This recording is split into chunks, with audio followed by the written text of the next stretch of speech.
Oke, kita mulai aja ya. Bismillahirrahmanirrahim. Assalamualaikum warahmatullahi wabarakatuh. Mohon maaf, ini bisa didengar suara saya dengan jelas nggak? Mohon feedbacknya dulu.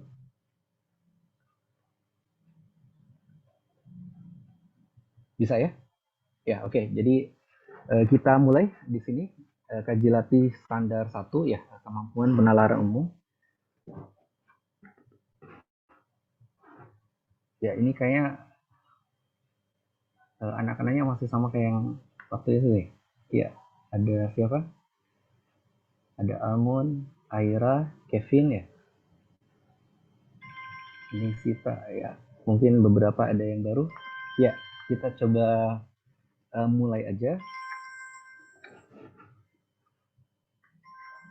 Kalian bisa lihat ya di halaman 419 ya. Kaji latih standar 1. Kita mulai dari nomor pertama ya.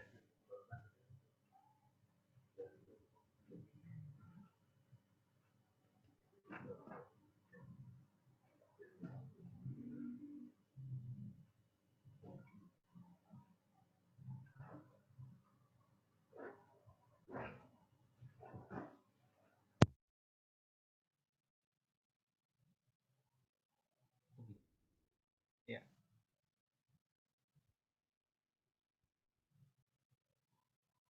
ya bisa dilihat di screen saya.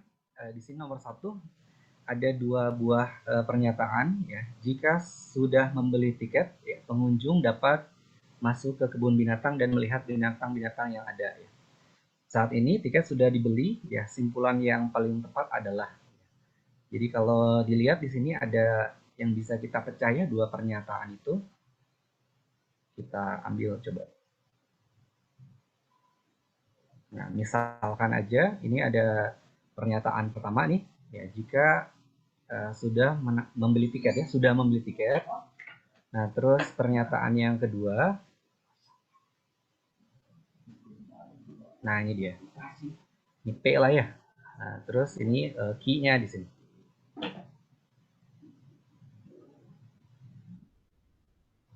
Pengunjung dapat masuk ke kebun binatang ya, dan melihat binatang-binatang yang ada. Nah, ini key ya.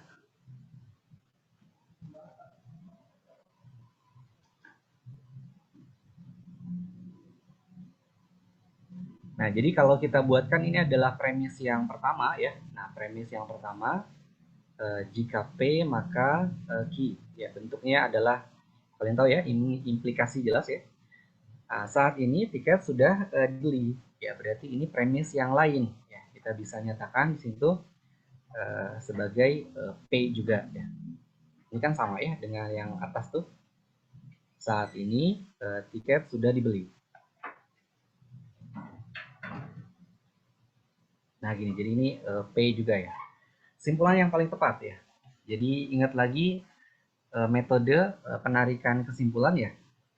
Kita tahu ada 3 ya, walaupun ada yang lainnya juga gitu ya. Nah tapi ini yang dasarnya dulu nih, kita coba ingatkan. Nah ini coba ada yang masih ingat ya? Ini kesimpulannya apa nih? Jika P maka Q ya. Terus premis yang kedua P gitu ya. Atau ini modus apa nih gitu ya? Modus apa? Ada yang masih ingat? Ya, iya benar ya. Jadi di sini tuh adalah modus ponens ya. Jadi kalau kita coba ingatkan teorinya ya, saya ambilkan di screen yang lain coba. Nah ini, jadi ada penarikan kesimpulan ya.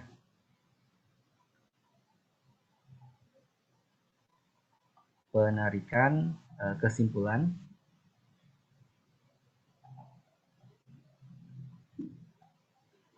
yang nantinya itu kita bisa tuliskan gini. Pontolisme masih ingat? Ya, nah ini dia.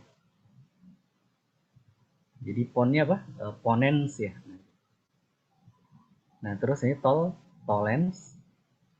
Kemudian ada silogisme. Nah gitu. Jadi kalau kita pecahkan aja, ini jadi 3 gitu ya. Nah ini. Modus ponens ya. Jadi kalau kita tahu ada 2 buah premis, jika P maka Q. Gitu. Nah terus satu lagi premis yang kedua P, nah maka kesimpulannya adalah Q. Nah gini ya, kesimpulannya Q. Kalau tolens apa? Tolens masih ingat? Jika P maka Q, premis yang keduanya itu kita buatkan negasi Q. Nah maka hasilnya itu atau kesimpulannya itu adalah negasi P gitu ya.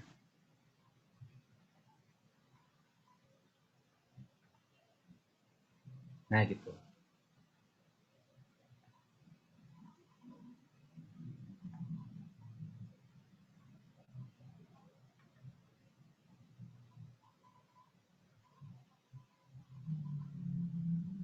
Iya, iya. Nah, terus berikutnya silogisme. Nah, silogisme jika P maka Q ya. Itu kalau misalkan kita lihat di sini ada 2 pernyataan implikasi ya, premis berupa implikasi ya jika P maka Q, satu lagi jika Q maka R gitu. Nah, maka kesimpulannya itu adalah ya ini seolah dicoret gitu ya. Nah, ini jika P maka R gitu. Ya. Kemudian kalau misalnya kita lihat yang nomor pertama tadi, nah jika P maka Q, terus satu lagi P gitu ya. Nah, maka nantinya di sini kita ambil kesimpulan jelas ya, maka Q. Nah gitu. Nah jadi ambil ya pernyataan Q mana tuh? Yang paling tepat di situ mana? Iya ya. Jadi lihat aja di kalimat yang tertera di atasnya ya, pengunjung dapat masuk ke kebun binatang dan melihat binatang-binatang yang ada. Oke ya. Nah jadi jelas di situ jawabannya ini nih.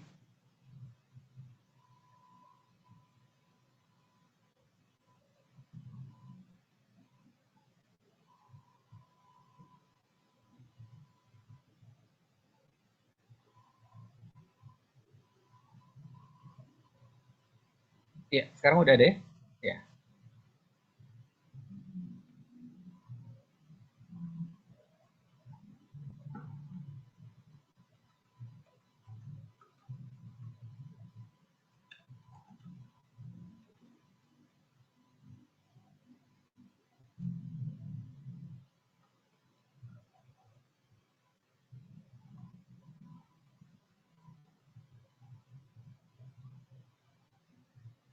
Ya, coba kita lanjutkan ya.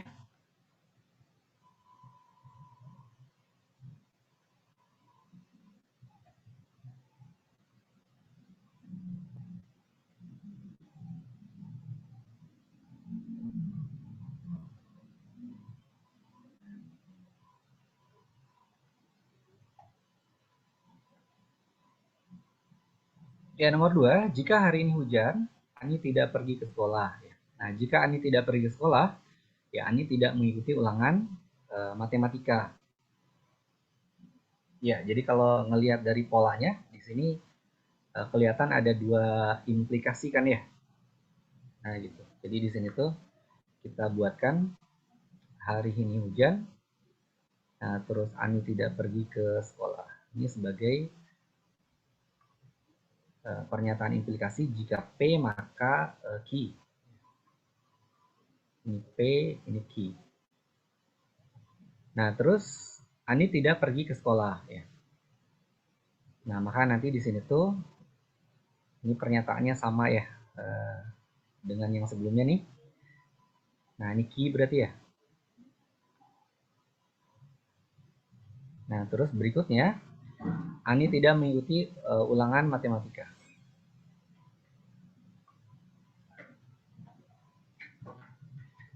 Ya, nah jadi di sini tuh Ki, jika Ki maka R ya.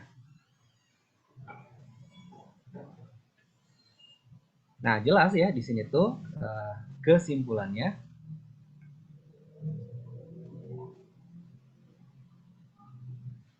itu adalah jika P maka R. Jelas ya ini adalah hubungan silogisme gitu.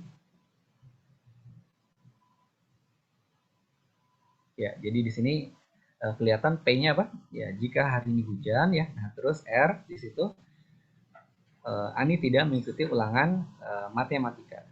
Nah, jadi kalau ngelihat yang semacam ini kalimatnya ada atau enggak? Nah, itu tidak ada ya. Nah, tidak ada. Jadi kalian bisa gunakan ada yang namanya itu pernyataan setara ya. Nah, gitu. Jadi kalau ada implikasi itu ada bentuk setaranya.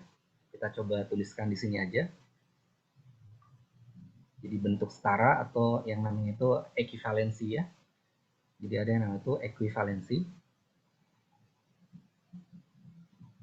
Ya, dua pernyataan setara. Jadi kalau jika P maka R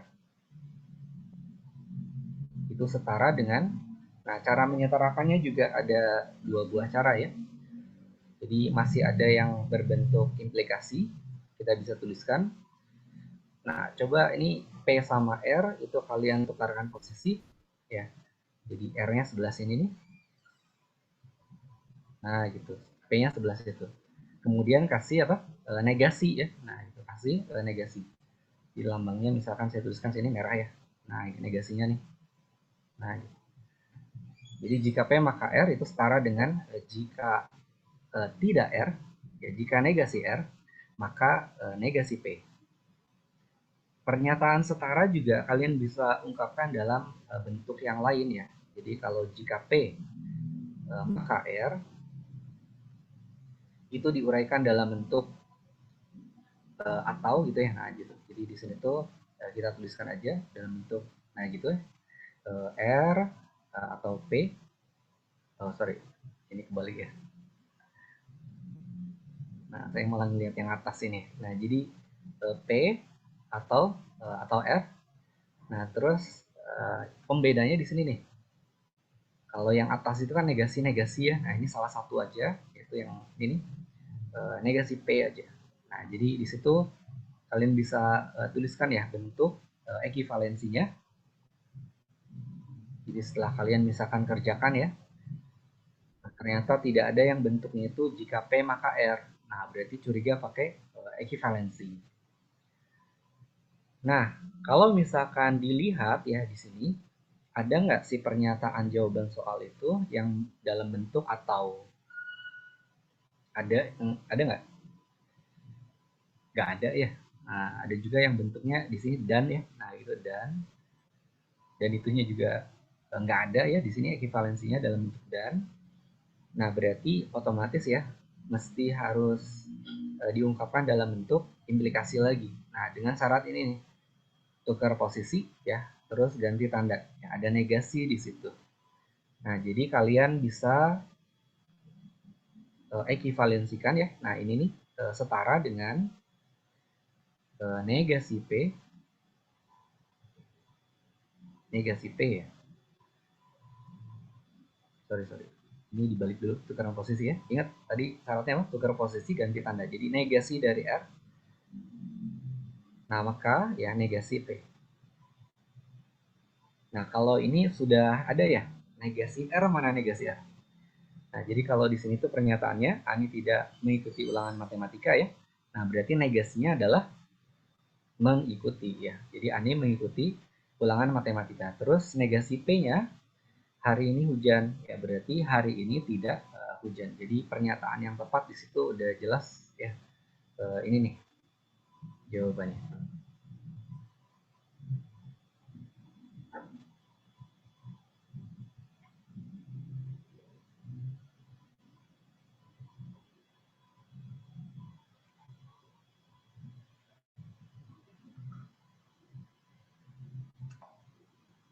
Ya, silakan ya kalau ada pertanyaan langsung aja.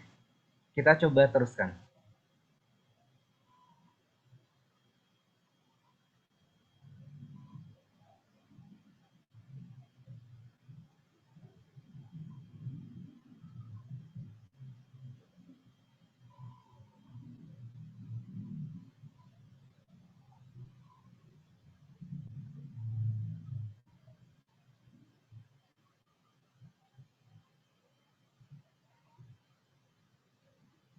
Oh, ini lumayan panjang ya, kita potong aja deh.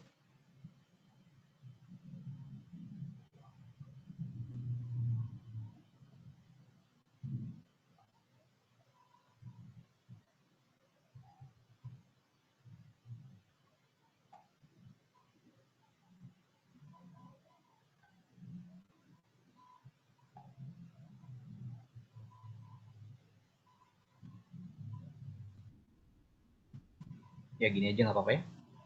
Ya, di sini beberapa pernyataannya jika terjadi kelangkaan beras, ya, pemanfaatan jagung dan singkong sebagai bahan makanan pokok ya meningkat. Ya. Kayak tadi lagi coba kita pecah-pecahkan ya ini dalam bentuk simbol ya. Jika terjadi kelangkaan beras. Nah, jadi ini sebutlah P ya. Nah, terus habis itu, nah ini yang panjang nih, pemanfaatan jagung dan singkong sebagai bahan makanan pokok ya meningkat. Sebutlah ini Q. Nah, kemudian premis yang berikutnya, jika potensi tanaman jagung dan singkong dikelola dan dikembangkan ya dengan baik ya. Ya, tentu aja nih berbeda dengan dua pernyataan sebelumnya. Ini berarti bikin yang lain misalkan.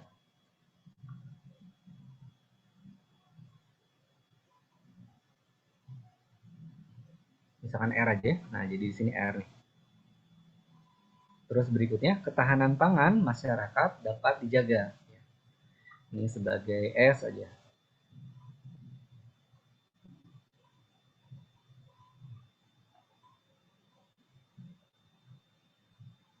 Nah, ini. Nah, ternyata di sini ada premis yang ketiga ya. Nah, jadi kalau kita buatkan ya, yang tadi itu, jika P maka Q, ada implikasi nih. Jika P maka Q. Terus ada implikasi berikutnya. Jika R maka S ya. Jika R maka S. Nah, kemudian saat ini pemanfaatan jagung dan singkong ya sebagai bahan makanan pokok tidak meningkat ya. Jadi kalau lihat dengan detail ya kata-katanya itu di sini ada kata tidaknya, tidak meningkat. Ini kalau kalian ingat lagi di pernyataan sebelumnya ya. Itu yang pertama tuh premis yang pertama. Ini kan dikatakan ya pemanfaatan jagung dan singkong sebagai bahan makanan pokok meningkat. Nah, kalau ini tidak meningkat berarti ini negasinya ya. Nah, jadi jelas nih kalau kita tuliskan ya. Nah, ini sebagai pernyataan lain negasi dari ki. Nah, ini negasi ki kan. Nah, atau ternyata di sini ada disjungsi ya. Ketahanan pangan masyarakat tidak dapat dijaga. Ya, berarti ini jelas ini negasi juga. Negasi dari siapa? Ya, negasi dari S ya. Jadi ini tandain coba. Nah, ini nih. Ini adalah negasi dari F. Ya, jadi ini negasi ki gitu atau negasi S. Nah, dalam menghadapi soal yang semacam ini ya, ini ada beberapa cara gitu. Kalau kalian menggunakan apa tadi? Ekivalensi bisa ya, ekivalensi. Jadi jika jika makanya nih, ini kan bisa dihubungkan dalam konjungsi ya, dalam bentuk konjungsi. Nah, cuman kita ambil cara yang paling cepat ya, gitu. Cara yang paling cepat gitu. Caranya itu nanti gini nih. Kalau dilihat lagi bahwa P jika P maka Q, kita bisa hubungan sama negasi Q ya. Nah, gitu, negasi Q. Nah, terus jika R maka S, kita hubungkan dengan negasi S gitu. Nah, jadi si pernyataan yang ini nih, yang ini ternyata bisa kita sederhanakan jadinya gini. Jika P ya, maka Q. Nah, kamu sambungkan sama negasi Q. Nah, ini negasi Q. Jadi kita pasang-pasangkan ya, kita pasang-pasangkan. Nah, terus atau, nah gitu. Ini kan ada penghubung atau ya. Nah, penghubung atau. Nah, maka ini ataukan dengan satu lagi. Jika R, maka S. Nah, terus hubungan sama pernyataan atau premis yang berikutnya itu negasi S. Nah, maka ini negasi S nih. Nah, gitu. Nah, maka kesimpulannya, nah dari masing-masingnya ya, ini ada tanda penghubungnya ya, yaitu penghubung atau gitu. Nah, maka nanti bisa ngerti nggak? Ini modusnya modus apa coba? Jika P maka Q, terus premis yang keduanya negasi Q. Modus apa? Tollens ya. Nah, gitu. Nah, jadi di sini tuh tollens. Nah, jadi jika P maka Q, negasi Q. Ya, kesimpulannya adalah negasi P. Negasi P. Nah, terus satu lagi, ini ada tanda penghubungan nih, atau. Gitu ya, atau. Nah, ini, jika R maka S. Jika R maka S. Maka nanti kalau dihubungkan sama pernyataan berikutnya, negasi S, ya maka ini kesimpulannya adalah apa? Negasi R. Nah, jadi bisa kebayang nggak nih? Si kesimpulannya itu adalah, ya kesimpulan totalnya ya, itu adalah negasi P atau ya negasi R.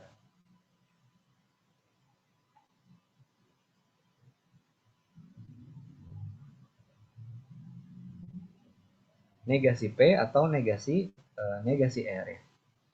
Nah, jadi di sini kalian bisa kebayang jawaban itu yang tepat yang mana nih? Yang paling tepat yang mana? Negasi P. Tadi udah tahu P ya.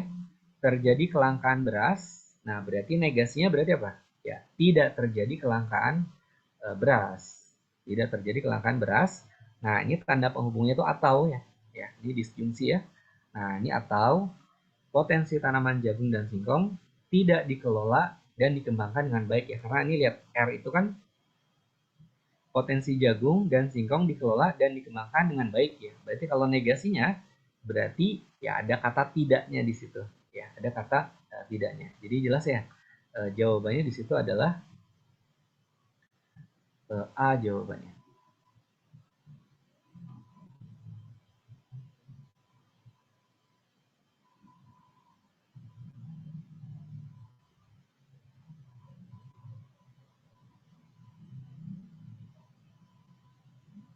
Ya, silakan ya kalau ada pertanyaan dulu. Ya, nomor 3 ini juga bisa pakai cara ekivalensi ya. Nah, cuman kelihatannya terlalu panjang ya. Jadi yang lebih cepat semacam ini. Jadi kalian pecah-pecahkan dulu. Ini sengaja saya warnain merah ya, merah nih dengan biru yang negasi Q, terus yang hijaunya nih dengan satu lagi negasi S. Nah, terus hubungkan keduanya dengan atau. Oke.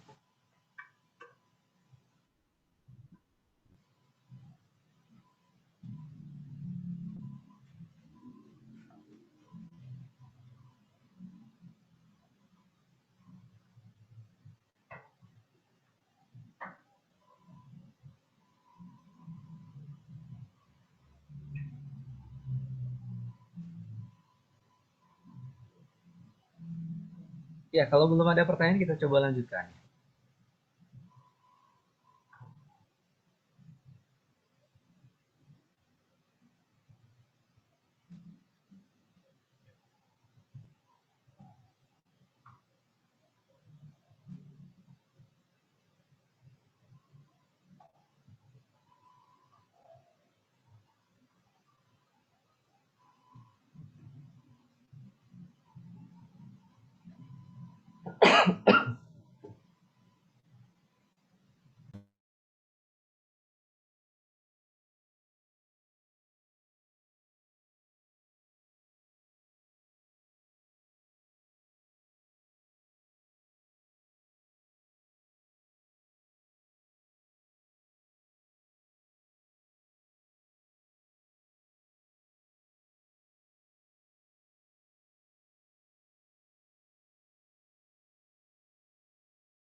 Di sini ada pernyataan, semua mobil hibrid adalah mobil berteknologi tinggi. Ya. Tidak ada mobil berteknologi tinggi yang harganya murah. Ya. Nah, jadi di sini tuh kalian bisa menyelesaikan ya soal-soal logika dengan himpunan gitu ya. Himpunan. Jadi kalau setiap pernyataan itu ya kita tuliskan dalam bentuk himpunan bisa nih. Nah, jadi semua mobil hibrid ya. Jadi sebutlah di sini ada yang namanya itu mobil hibrid dulu ya. Nah, himpunan dari H misalkan itu adalah mobil berteknologi tinggi. Nah, itu bisa kebayang nggak? Si mobil hibrid itu adalah himpunan bagian dari mobil berteknologi tinggi. Nah, jadi kita buatkan ya di sini tuh ada mobil berteknologi tinggi. Tuh. Jadi yang buletan ini nih, yang buletan ini kita tuliskan ya, itu adalah himpunan bagian dari kotak. Ya. Kotaknya apa? Berteknologi tinggi. Jadi di sini tuh teknologi tinggi misalkan ya, itu T aja. Nah gitu. Jadi H-nya itu sekali lagi mobil hibrid. Nah terus T-nya adalah mobil berteknologi tinggi, himpunan mobil-mobil berteknologi tinggi. Nah jadi sekarang gini ya, saya tanya, kalau mobil hibrid, semua mobil hibrid berteknologi tinggi. Apakah yang berteknologi tinggi cuma hibrid aja? Enggak ya. Nah, jadi di sini tuh ada yang lainnya nih. Jadi selain yang di dalam lingkaran ya, berarti dia bukan hibrid. Nah, tapi dia juga ada yang berteknologi tinggi gitu. Nah, sekarang kemudian kalau terkait dengan harga nih, tidak ada mobil berteknologi tinggi yang harganya murah ya. Jadi kita bisa hubungan sama harga mahal ya. Jadi kalau tidak ada mobil berteknologi tinggi yang harganya murah ya otomatis ya. Yang si himpunan T ini nih, himpunan T ini kita buatkan himpunan baru coba pakai elips aja ya. Nah, ini. Nah, sebut aja kalau murah itu di luar ya. Nah, ini mahal itu di sini nih. Nah, di dalam elipsnya ya. Nah, gitu. Jadi M-nya di sini adalah mobil dengan harga yang mahal ya. Nah, berarti selain di himpunan elips ya, itu berarti adalah yang murah. Nah, berdasarkan dua pernyataan di atas ya, simpulan yang tepat itu apa gitu ya. Kemudian lihat per poinnya ya. Semua mobil yang harganya mahal adalah mobil hibrid. Nah, padahal perhatikan ya, betul kalau semua mobil hibrid itu mahal, tapi semua mobil yang harganya mahal adalah mobil hibrid itu tidak benar. Karena apa? Lihat nih, secara himpunan ya, mobil mahal itu lebih luas ya daripada himpunan mobil hibrid. Ya, bisa aja nih di luar-luar gitu, yang teknologinya tinggi ada, yang tidak tinggi juga ada, yang di itu mahal juga ya, bukan cuman hibrid aja. Artinya poin A itu salah ya. Kemudian tidak ada mobil yang harganya murah yang bukan mobil hibrid. Nah, yang bukan mobil hibrid itu berarti kan yang selain lingkaran ini, ya, katanya itu tidak ada yang murah. Murah itu sebelah sini nih, yang di luar. Nah, jelas ada ya. Nah, jadi yang B juga itu tidak tepat ya, salah ya. Nah, kemudian yang C nih, tidak ada mobil yang harganya murah ya. Tidak ada mobil yang harganya murah yang merupakan mobil hibrid. Nah, jadi yang murah kan sebelah sini nih. Ada yang hibrid nggak? Nggak ada kan? Jelas kan yang hibrid itu yang lingkaran. Nah, jadi ya di sini C ya jawabannya.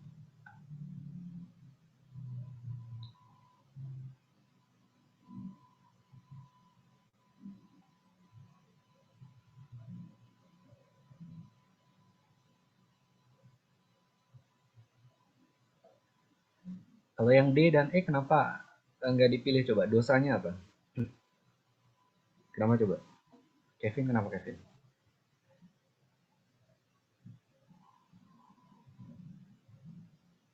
Atau Aira, Almun? Ya kalau nggak mau pakai mic boleh di chat juga ya jawabnya. Silakan. Iya, ya. Jadi kalau yang poin D ya, pilihan D, ada mobil murah berteknologi tinggi yang merupakan mobil hibrid. Ya ini jelas dari pernyataan awal aja itu udah salah ya. Nah, gitu. Tidak ada mobil berteknologi tinggi yang harganya murah. Ini katanya ada yang murah, ya salah gitu ya. D salah. Semua mobil yang berteknologi tinggi merupakan mobil hibrid. Enggak juga. Ingat, mobil berteknologi tinggi itu kotak nih, yang T nih, yang himpunan T ya. Nah, itu lebih luas ya daripada mobil hibrid. Nah, jadi jangan kebalik. Semua yang hibrid itu berteknologi tinggi, tapi tidak kebalikannya ya. Nah, oke, jadi jelas ya nomor 4 itu C jawabannya.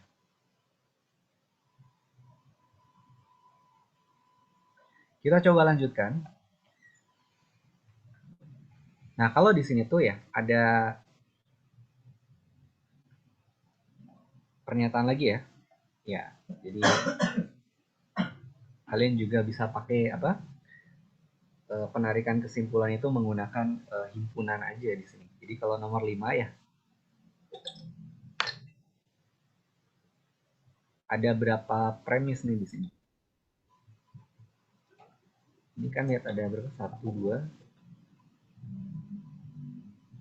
dua aja ya. Nah, ya, jadi di sini tuh pernyataan pertama, premis pertama, tidak ada anak rajin yang terlambat mengumpulkan tugas. Nah, gitu. Ingat-ingat ya. Jadi kalau kita buatkan himpunannya aja, jadi kalimat sepanjang ini bisa kita singkat ya dengan himpunan aja.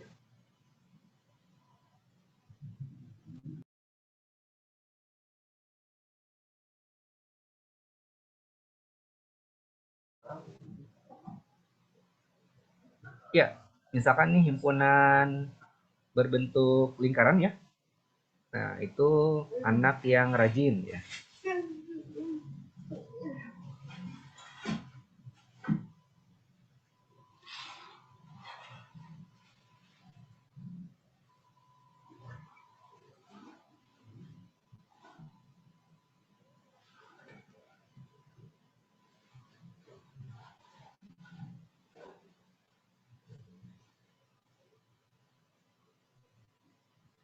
Nah, terus satu himpunan lagi di situ tuh ada himpunan anak yang terlambat mengumpulkan tugas. Nah, pernyataannya tidak ada anak rajin yang terlambat mengumpulkan tugas. Nah, jadi kalau gitu bisa kebayang nggak kalau si himpunan antara anak rajin ya, anak rajin nih dengan himpunan anak yang terlambat mengumpulkan tugas itu saling lepas ya, tidak ada irisan. Nah, jadi sebutlah ini adalah anak rajin ya, sini nih, rajin. Nah, terus berikutnya ini adalah himpunan anak yang terlambat mengumpulkan tugas. Nah, sebutlah ini terlambat ya. Nah, kata soal di pernyataan berikutnya itu, di pernyataan terakhir, beberapa anak yang terlambat mengumpulkan tugas, berarti yang kotak ini ya, merupakan anak yang sering bolos ya. Kalau gitu berarti ada himpunan lain nih. Biarkan pakai elips aja ya.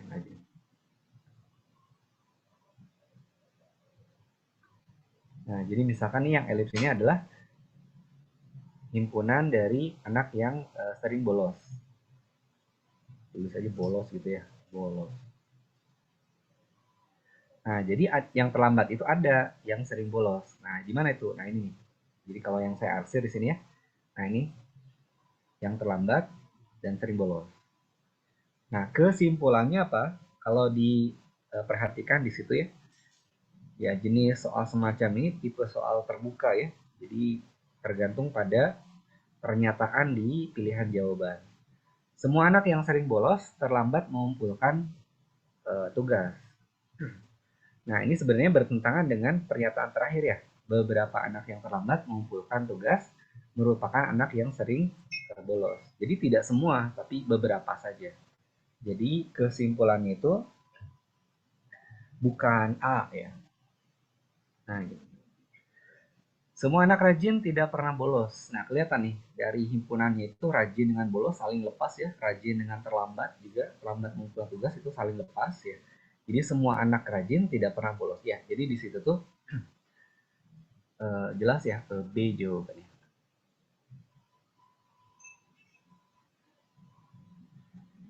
Yang nggak pakai himpunan pun ya secara logika kalau dilihat kata-katanya rajin dengan bolos ya itu jelas saling berlawanan ya.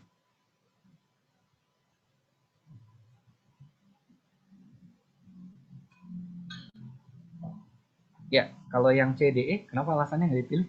Dosanya apa? Beberapa narasi tidak harus mengumpulkan tugas ya, mengumpulkan tugas ya, cuman dia itu tidak terlambat. Jadi bayangkan nih, kalau yang kotak ini terlambat ya, mengumpulkan tugas, nah berarti di luar kotak itu tidak terlambat. Nah, si anak rajin itu masuknya ke yang tidak terlambat. Jadi yang di sini nih, di luar kotak ya, itu tidak terlambat. Jadi C salah ya. D, beberapa yang tidak terlambat mengumpulkan tugas adalah anak rajin. Tadi udah dibilang apa? Yang eh, terlambat yaitu tidak ada irisan ya dengan yang rajin. Nah, jadi di situ juga salah juga ya. Kalau yang A kenapa? Ya, jadi beberapa anak yang sering bolos bukan anak rajin ya. Iya, itu juga bukan ya, bukan yang itu.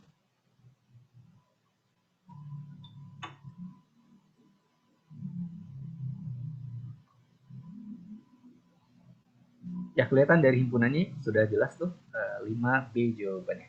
Kita lanjutkan coba.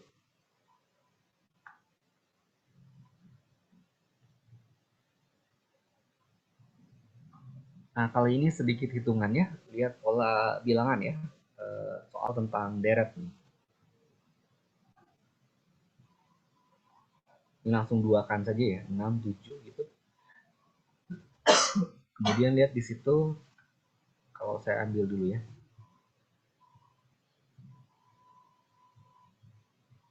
Nah, ini besar dikit, geser. Sama satu lagi nih sekalian ya. Nah,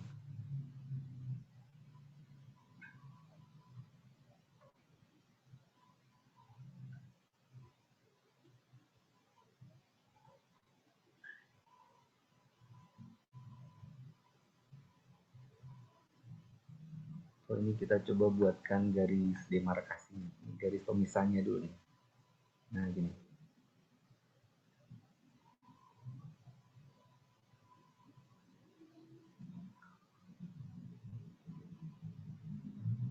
Bisa kan? Bisa ya. Nah, sekarang lihat polanya. Ada yang udah lihat pola belum? Yang pertama dulu.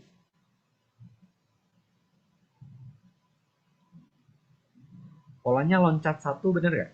Lihat nih. Jadi bisa dibilang di situ satu deret, ya, itu berupa di dalamnya itu ada dua, gitu ya, ada dua pola. Loncat satu, saya nyebutnya gitu. Jadi kalau dari 5 nih, loncat ke 7 ya, selisihnya berapa? Terus 7 ke 9 ya, selisihnya berapa? Kalian bisa lihat lah, ini polanya itu selalu selisihnya 2 ya. Nah, berupa barisan aritmetik, selisih 2, beda 2. Betul. Nah, 9 ke 11, nah ini juga sama ya, plus 2. Nah, kemudian pola yang lain itu ada ini ya. 6 ke 9, terus 9 ke 12 ya. 12 ke 15. Jadi kalau ini selisihnya itu selalu berapa? 6 ke 9, 3 ya. Plus 3.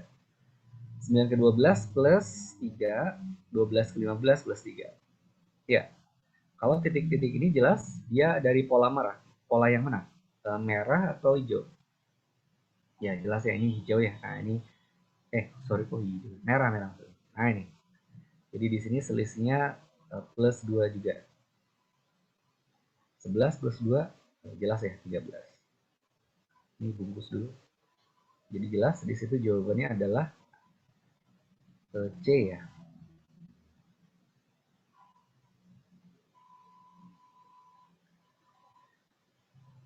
Nomor 7, ada yang udah lihat polanya belum? Kayaknya ini loncat satu juga ya.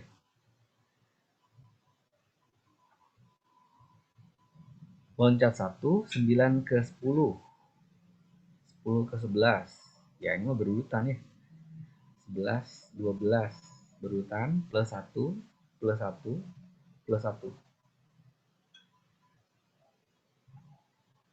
Terus berikutnya, bisa juga apa? Ada satu pola lagi, 8 ke 7, 7 ke 6. Ini barisan mundur ya. Min 1, min 1. Ya, udah jelas nih jawabannya. Nah, gitu. Min 1. Ya, jadi ini 5 di situ.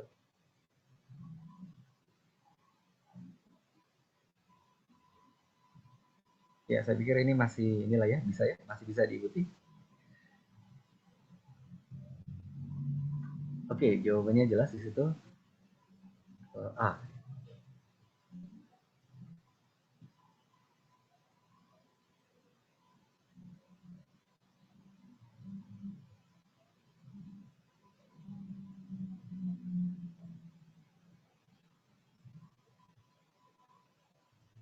Ya, deretnya masih lucu-lucu ya.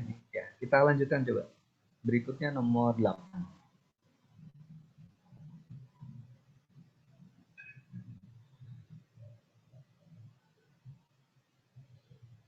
Ya, kalau kalian lihat pola soal nomor 8, pola soal dengan pernyataan bersyarat ya. Nah, kita ambil coba.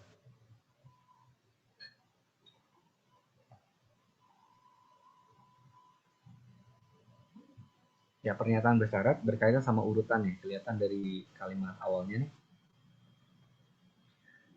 Curah hujan pada bulan tertentu ya di 6 kota di Indonesia menurut Badan BMKG ya, bervariasi sebagai berikut.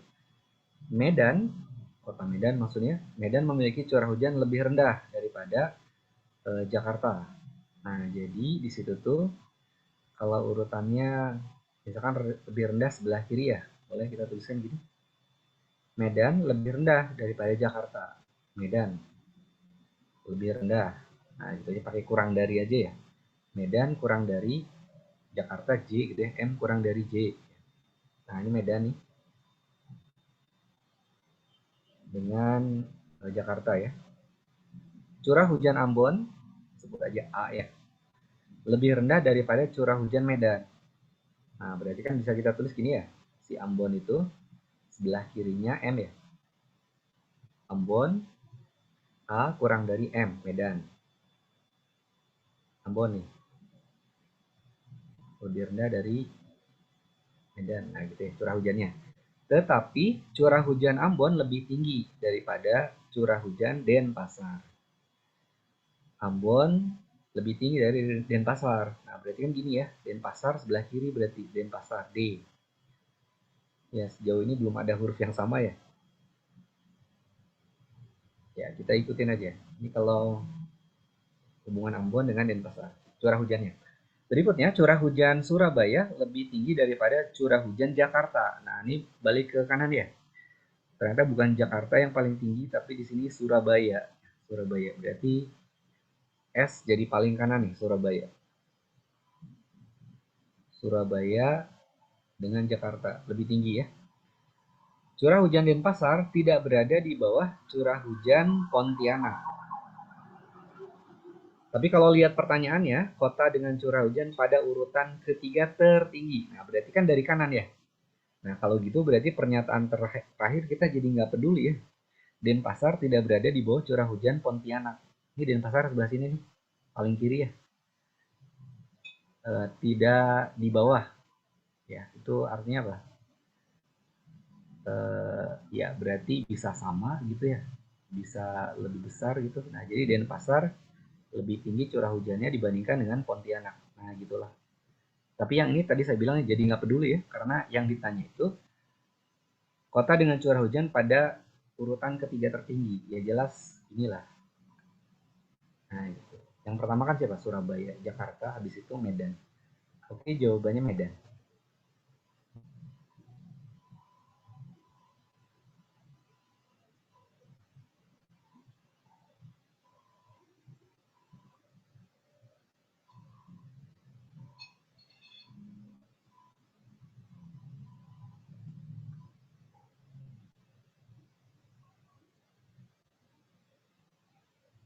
Ya, soal tentang pernyataan bersyarat yang lainnya, lihat di nomor 9.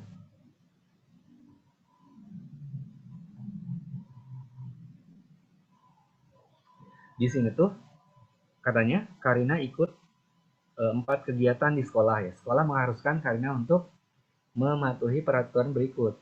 Nah, ini syarat-syaratnya ya. Kegiatan ekstrakurikuler yang dapat dipilih adalah Pramuka, Majalah, Paduan Suara, Paskibra, Pencinta Alam, PMR, dan Teater. PMR dan Paskibra hanya boleh dipilih satu saja. Oh iya, di sini lihat ya. Coba garis bawain deh ini. Dia itu harus ikut berapa kegiatan? 4 katanya ya. Nah ini mengikuti 4 kegiatan si Karina ini ya. Harus ada 4 milih gitu ya. Nah ini aturan-aturannya. Tadi yang pertama udah, PMR dan Paskibra hanya boleh dipilih satu saja. Nah jadi nggak boleh dua-duanya ya, PMR ke Paskibra. Kita tuliskan aja di sini namanya atau hubungannya ya. PMR, MR. Itu tidak boleh bersamaan ya dengan Paskibra ya. Nah gitulah. Terus siswa yang ikut paduan suara harus ikut juga majalah ya, berarti ya ini harus dua-duanya, paduan atau padu saja lah, paduan suara ya, ini harus bersamaan dengan majalah. Berikutnya, siswa yang ikut pencinta alam tidak boleh ikut teater. Nah jadi artinya di sini tuh pencinta alam itu juga, nah itu ya cross itu aja dengan teater. Tidak boleh ikut teater. Nah, gitu. Pramuka diwajibkan bagi seluruh. Jadi pramuka wajib. Pramuka wajib. Nah, gitu ya. Nah, jika Karina ingin ikut teater, nah perhatikan ya, teater. Ini juga tipe soal terbuka, jadi harus melihat pilihan jawabannya. Kalau ikut teater, lihat di pernyataan 4 ya. pramuka wajib. Nah, lihat pilihan jawabannya. Ada yang pramuka nggak? Pramuka, pilih A, pilih ada pramuka ya. B, ada pramuka.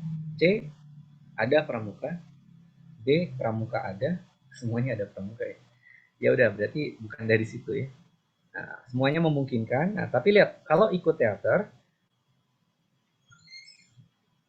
nah, pencinta alam jadi tidak ada ya. Nah, gitu. Jadi, yang ikut pencinta alam tidak boleh ikut teater. Nah, gitu. Jadi, yang pencinta alam kita habisi di situ, bukan itu jawabannya. Jadi kalian nggak akan milih B, nggak akan ya. Pencinta alam ada, nah ini pencinta alam. Ya karena ini dosanya ada pencinta alam ya.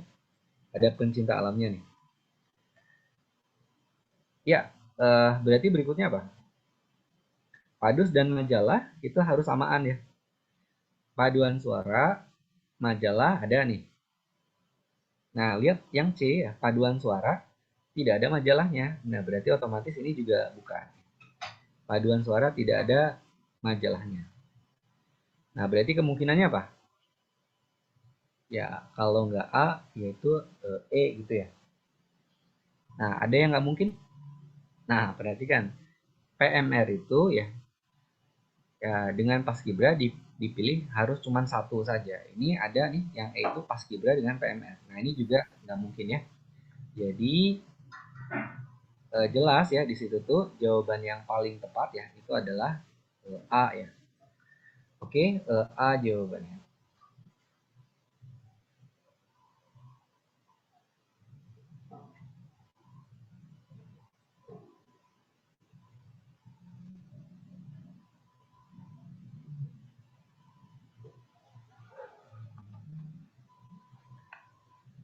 Kita coba lanjutkan.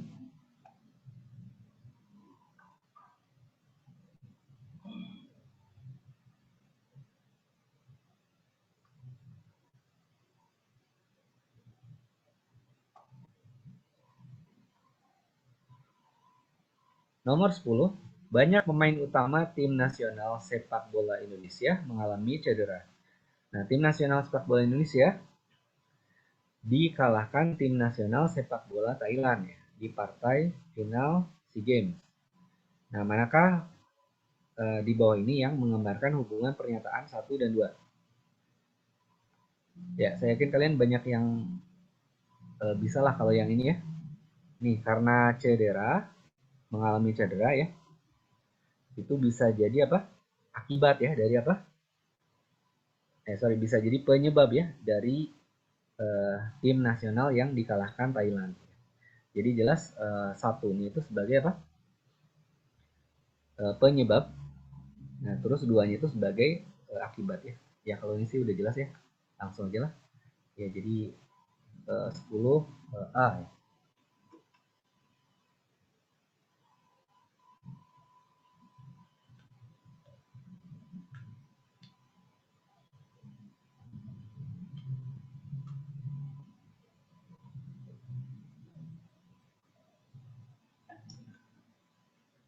Kita lanjutkan ya.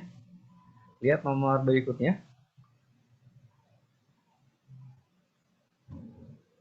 Ya, nomor berikutnya ada serangkaian tabel, grafik gitu ya, diagram, chart ya. Nah, untuk membaca semua itu, nah mulai dari nomor 11 ini nih.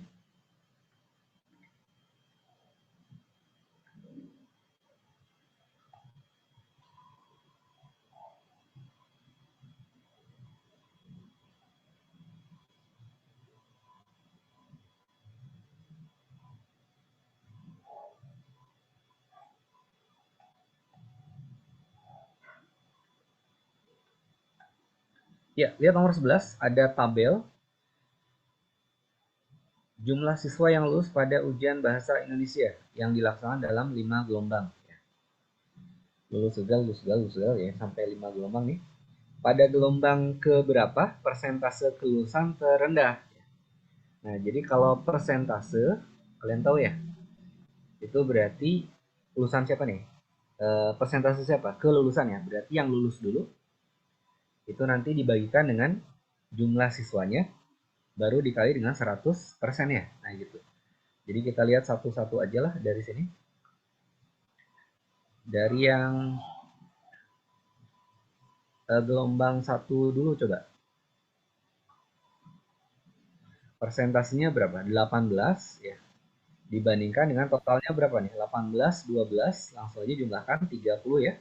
30. 30 dari mana? Dari 18 tambah 12. Total siswanya ya. Nah, terus kalikan dengan 100%. Berapa nih? 18 bagi 3 kan 6 ya. Nah, 6 per 10 kali 100 ya 60 ya. 60%. Nah, terus berikutnya yang gelombang 2. Berapa persen tuh? Lulusnya 24, berarti ini 24 di atasnya dibagi dengan jumlah total siswanya 24, 16 ya. Jumlahkan berarti 40. Kalikan dengan 100%. Nah, ini 60% juga ya. 60%. Lihat aja 24 bagi 4, 6. Kemudian ada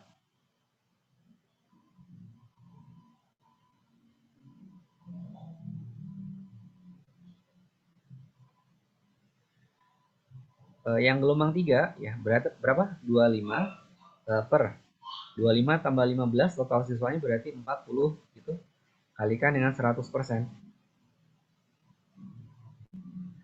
Nah, 25 bagi 4 berapa tuh? 6,25 ya. Nah, ini bagi 10 kali 100-nya berarti 62,5 ya. 62,5%. Masih lebih tinggi dari sebelumnya. Nah, terus lihat di gelombang 4 nih.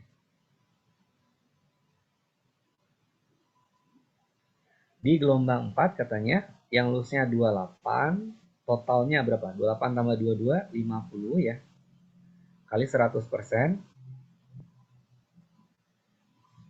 Nah, kalau 50 tuh gampang ya, 100 per 2. Kali 2 atasnya 56 ya, 56. 56%. Nah, terus di situ tuh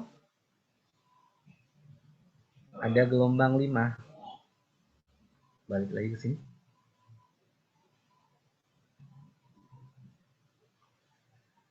Yang lulusnya berapa? 35. 35 dibagi dengan totalnya 35 tambah 25 itu adalah 60 ya, 60.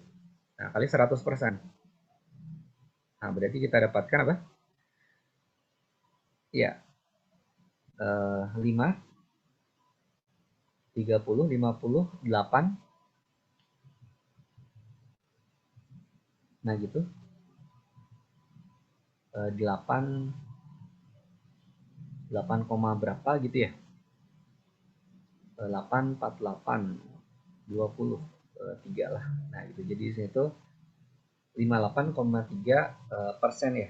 Nah, jelas di situ ya jawabannya kalau diminta kelulusan terendah ya si ini ya. Nah, ini nih. Si gelombang berapa? Gelombang 4 ya. D jawabannya. Ini terendah ya.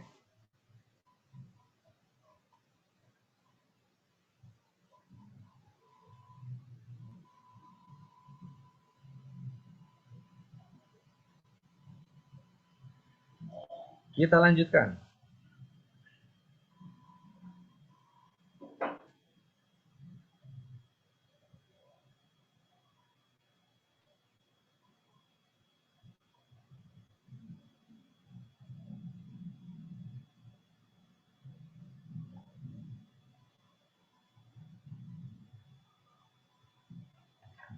Dua dus minuman dibagikan kepada 4 kelompok kerja dengan ketentuan sebagai berikut ya. Nah, biasanya kalau tipe semacam ini, kita lihat pertanyaannya dulu ya. Nah, informasi yang dapat digunakan untuk mengetahui jumlah kotak minuman yang diterima oleh kelompok A. Nah, biasanya gitu kalau pernyataan ada syarat-syaratnya gitu ya. Nah, mendingan lihat pertanyaannya dulu, baru lihat syaratnya. Nah, supaya lebih fokus ya. Ini yang diterima oleh kelompok A ya, kita fokuskan sini. Katanya yang pertama kelompok B mendapat 2 kali lebih banyak daripada kelompok C. Ya, jadi si B nih katanya sama dengan 2C. kelompok A mendapatkan setengah dari keseluruhannya. Nah, jadi si A itu sama dengan setengah dari keseluruhannya. Ini kan ada berapa sih? A, B, C, D ya. Jumlahkan. Jadi A plus B plus C plus D itu. Nah, kelompok C dan D mendapatkan pembagian sama rata dari minuman yang tersisa. Sisa siapa? Ya sisa AB ya. Nah, jadi kita tuliskan C ya sama dengan D kan sama ya, sama rata. Nah, sama dengan kan sisanya, sisa siapa? Keseluruhannya itu berarti kan A, B, C, D. Sisanya berarti selain C, D siapa? AB. Di A plus B dibagi bagi dua ya. Nah, kan sama. Nah, terus yang poin 4, setiap dus berisi 24 kotak minuman. Jadi artinya di sini tuh A plus B plus C plus D kan katanya dua dus nih, dua dus ya berarti sama dengan dua dus. Nah, setiap dusnya itu berisi 24 kotak. Ya, 2 kali 24 kotak gitu. 2 kali 24 kotak. Artinya apa? A plus B plus C plus D itu 48 kotak ya. 48 kotak.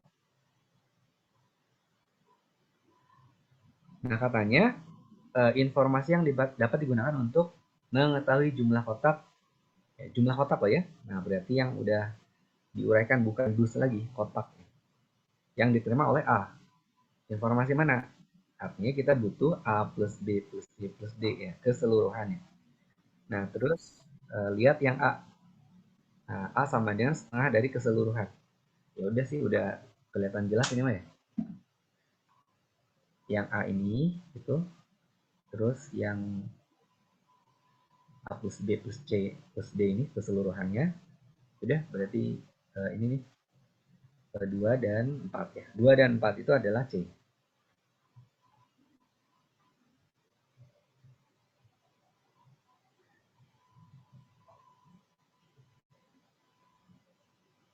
Jadi informasi yang 1 dan 3 jadi nggak perlu ya kalau cuman untuk A saja.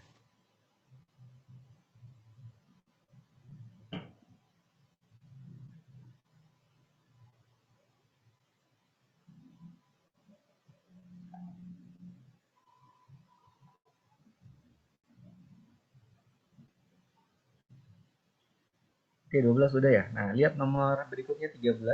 Ini tentang diagram chart ya. Nah, grafik batang.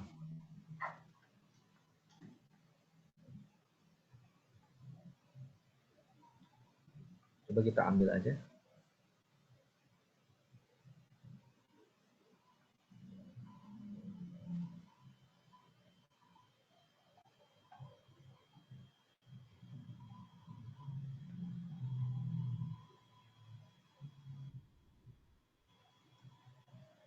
Grafik batang berikut menunjukkan jumlah mahasiswa dalam ribuan ya yang mengontrak mata kuliah tertentu di Universitas X ya dari tahun 2005 sampai 2009. Pada tahun berapa jumlah mahasiswa yang mengontrak mata kuliah bahasa Inggris lebih dari 40% ya. Nah, lihat fokus ke bahasa Inggris ya. Di sini tuh yang bentuk diagramnya itu berwarna apa nih? Mungkin kalau dari sini nggak kelihatan ya. Ini abu-abu, ini lebih ke abu-abu pekat ya. Nah, itu. Yang bahasa Inggris itu ternyata yang pekatnya ya, yang tengah-tengah. Atau secara posisi aja ya. Itu tengah-tengah nih itu bahasa Inggris. Fokus ke yang abu-abu pekat ya, mendekati hitam nih. Anggaplah hitam. Kalau yang matematika kan abu-abu lebih cerah ya. Oke, lihat yang tengah. Untuk yang tahun berapa dulu nih? 2005 ya. 2005. Coba lihat 2005. 2005 persentasenya berapa tuh? Nah, kalau dilihat itu bahasa Inggrisnya 35 ya. Dibandingkan dengan totalnya semua berapa? 5 15 20 20 55. Nah, ini 55.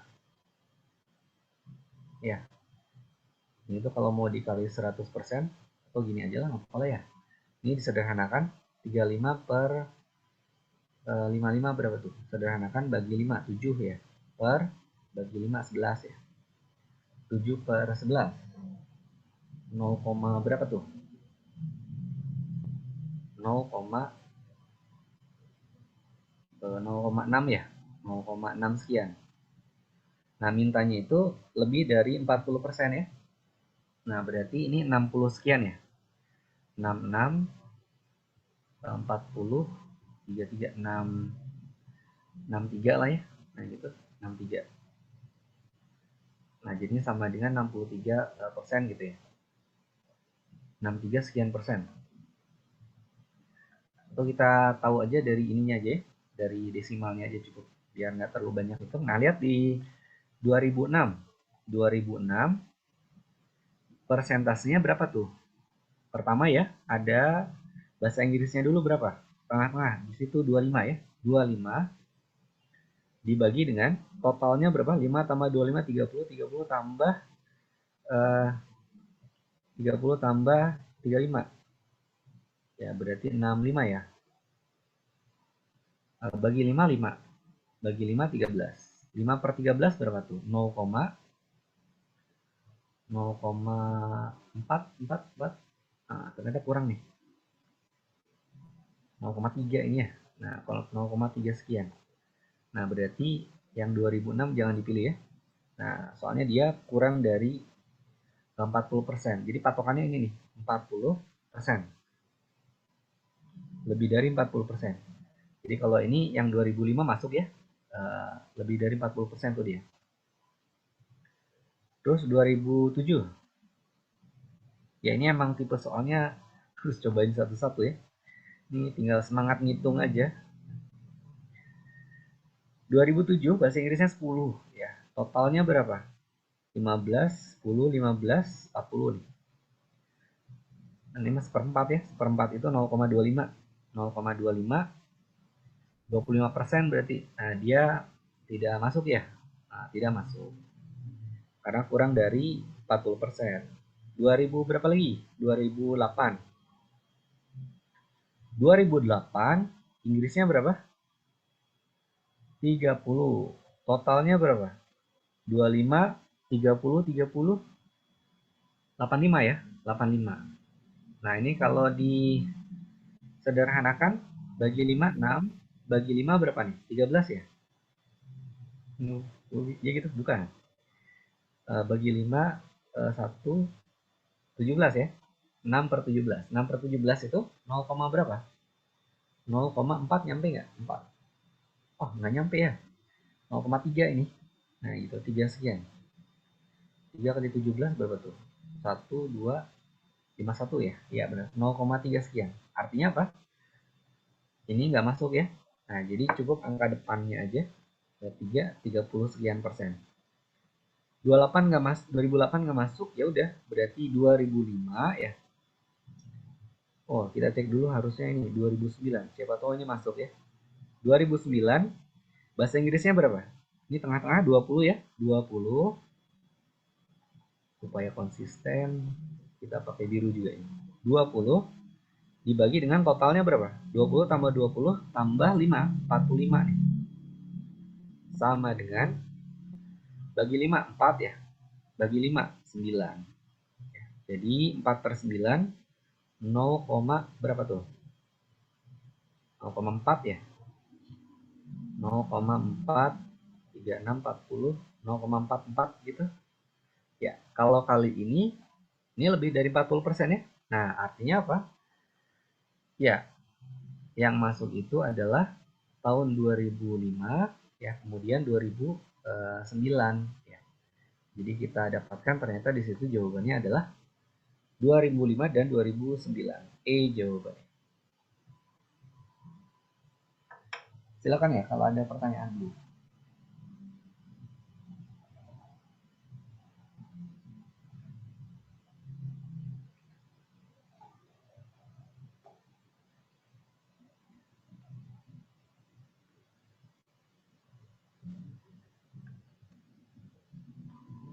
Kita coba lanjutkan ya, masih tentang grafik yang sama ya, grafik yang sama ini.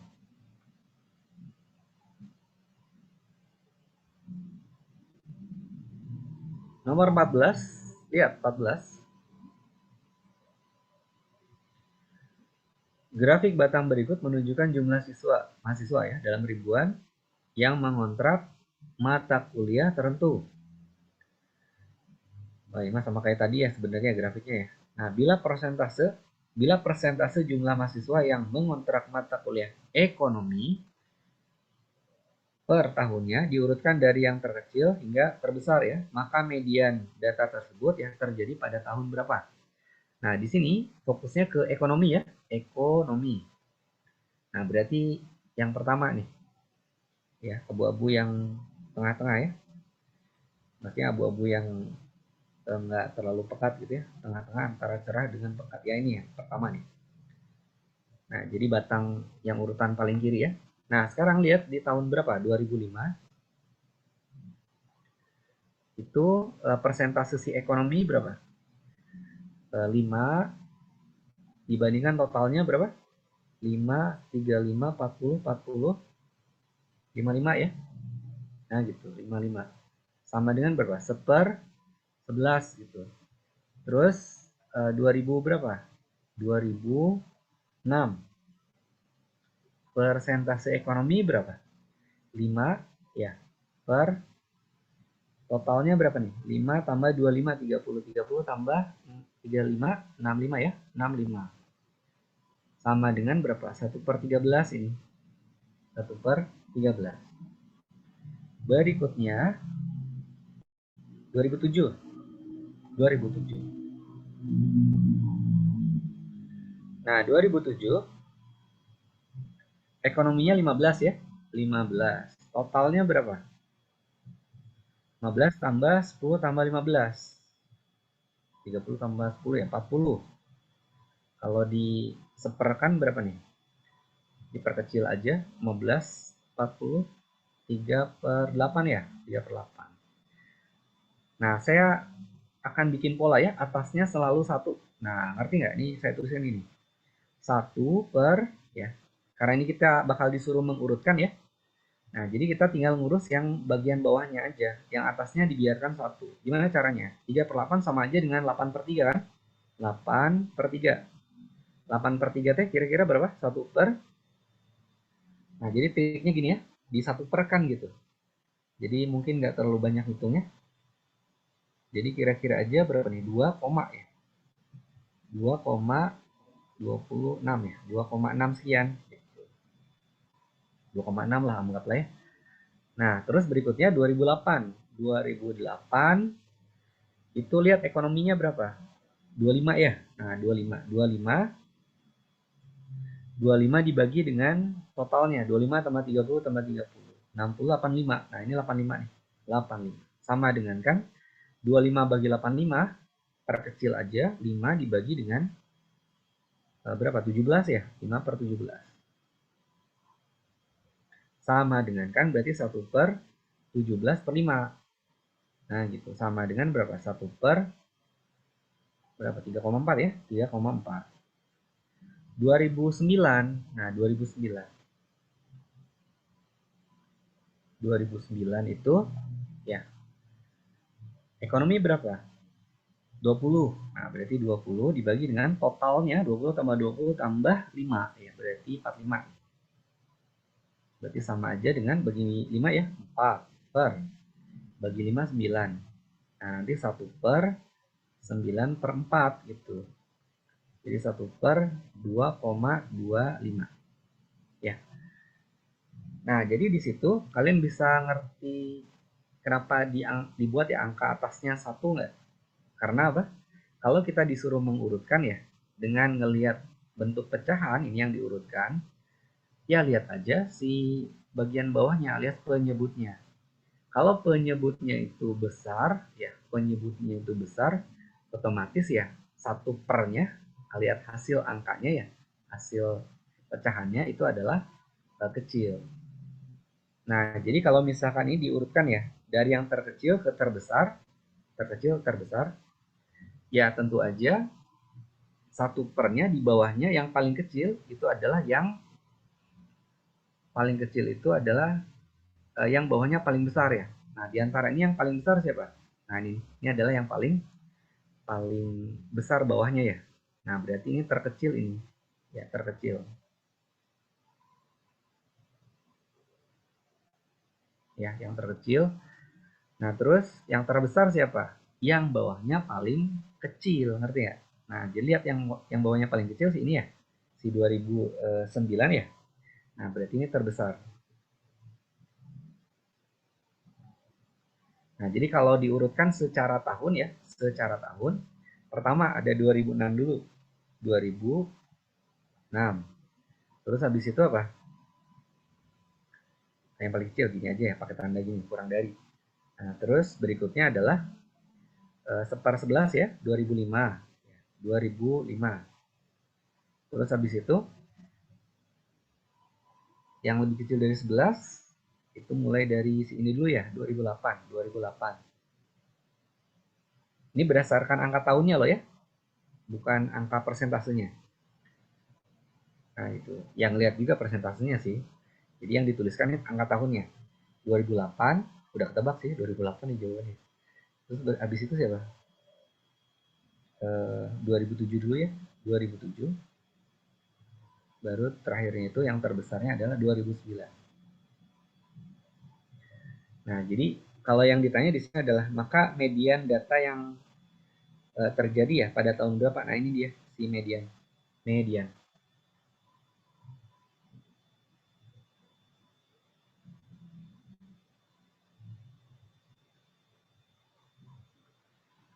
Ya, alias mediannya kalau secara angka ya seperti 3,4 ini ya, atau 5/17 ini. Oke, jadi kita dapatkan ya median itu di tahun 2008 D jawabannya. Oke ya, itu nomor 14.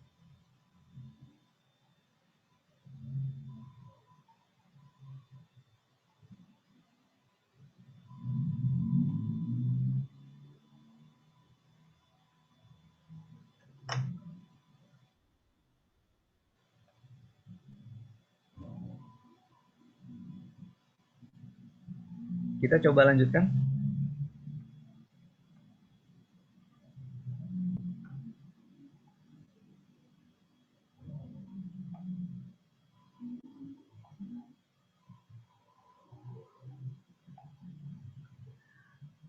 Nah, diketahui katanya A bekerja di sebuah kantor dengan gaji tetap bulanan 5 juta dan tunjangan berkisar 300.000 sampai 600.000. Atau lihat dulu pertanyaannya dulu ya. Manakah pernyataan yang paling tepat ya? Ini pilihan jawaban itu. Oh, tentang pendapatannya ya. Ya, berarti kalau gitu kita coba urutkan ya. Paling rendah, paling tinggi gitu. Nah, coba untuk yang si A dulu, A. Nah, si A itu pendapatannya itu berapa tuh? 5 juta tetap ya. 5 juta. Nah, terus bisa juga ada apa? Tunjangannya ya, berkisar 300.000 sampai 600.000 ya. Nah, jadi plus tunjangan itu 300.000 hingga ya. Hingganya gimana nih? Gini aja lah. Ini bukan minus ya, tapi hingga 600.000. Nah, gitu. Berarti si gaji A itu bisa kita urutkan ya. Si A itu berarti gajinya ya. Apa A itu adalah gaji si A ya. Atau pendapatan si A itu berkisar di antara berapa? 5.300 gitu. Ya. Sampai berapa maksimumnya? Ya, sampai dia itu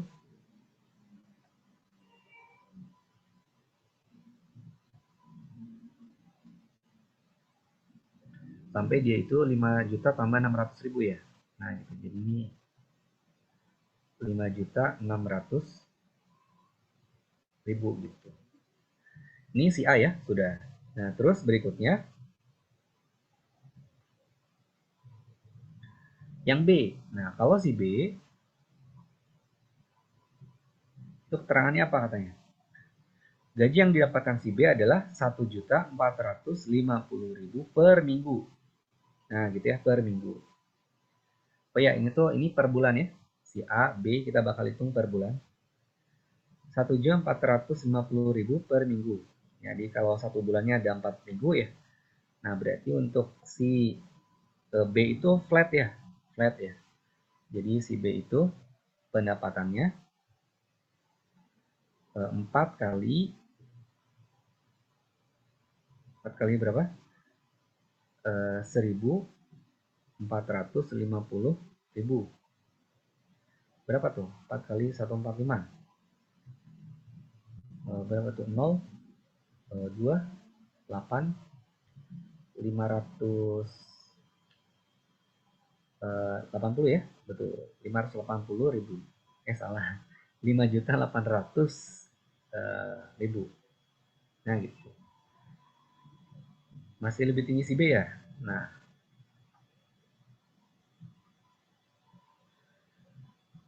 Nah kalau yang C, lihat yang C.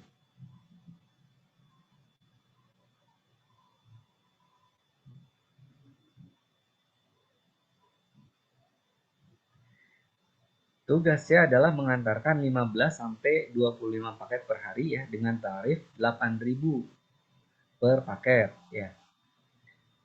Nah, jadi per paketnya segitu ya. 8.000, 15 sampai 25 paket.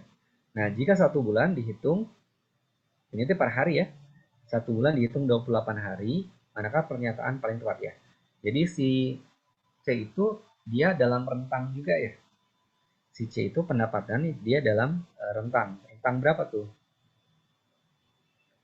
Jadi rentangnya kita buatkan gini aja, si C itu berada di antara pertama 15 paket dulu, yang paling rendah paketnya 15 kalikan berapa?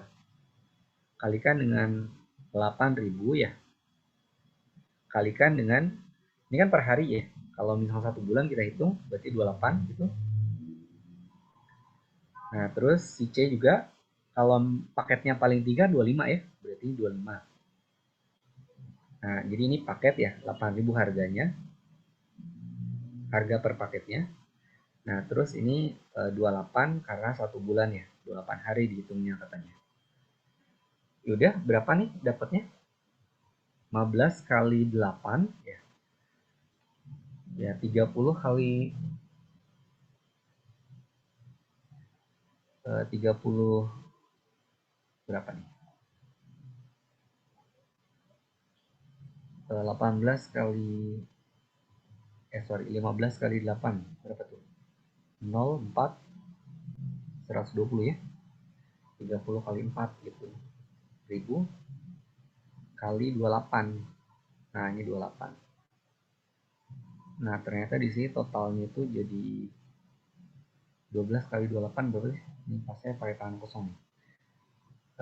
16, 1, 9, 13 ya. 13, 1, 3. Nah, terus oh iya. Nah, gitu ya. Nggak ada, Pak Agus aja. Agus namanya.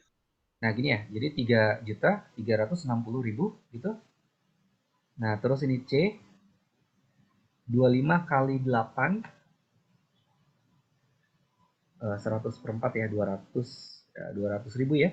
200.000 kalikan dengan 28. Nah, gitu. 2 kali 28 56 ya. Nah, jadi 5.600.000. Nah, jadi untuk si C ini, si B sama si A ya, udah bisa kita bandingkan. Nah, ini si A. Nah, terus si B sama si C ini. Nah, pertanyaannya ya, pernyataan yang paling tepat ya. Pendapatan C adalah paling rendah. C paling rendah? Belum tentu ya, belum tentu. Nah, karena lihat si C itu dia ada rentangnya gitu, rentangnya. Tergantung dia paketnya berapa gitu. Kalau paketnya paling maksimum ya, paling besar 25, dia 5.600.000 ya. Dia hampir sama kayak pendapat maksimum si A. Nah, jadi kalau paling rendah kurang tepat ya. Nah, pendapatan A adalah yang paling tinggi. A paling tinggi betul.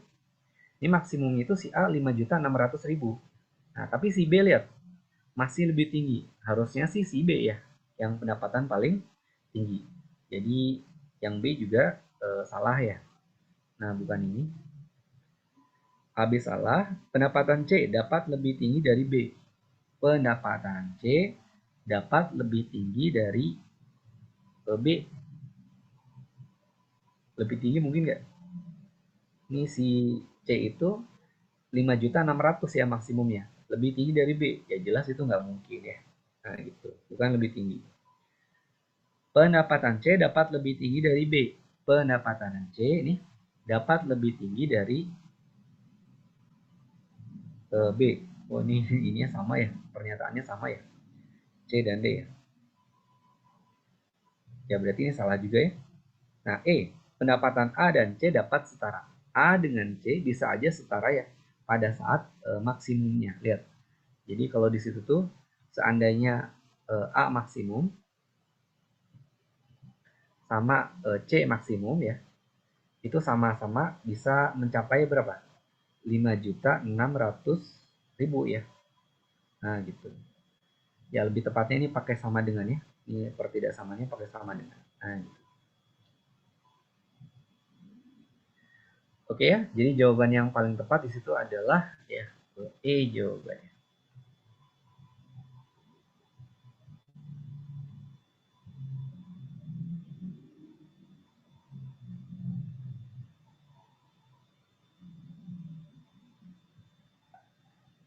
Kita coba lanjutkan ya.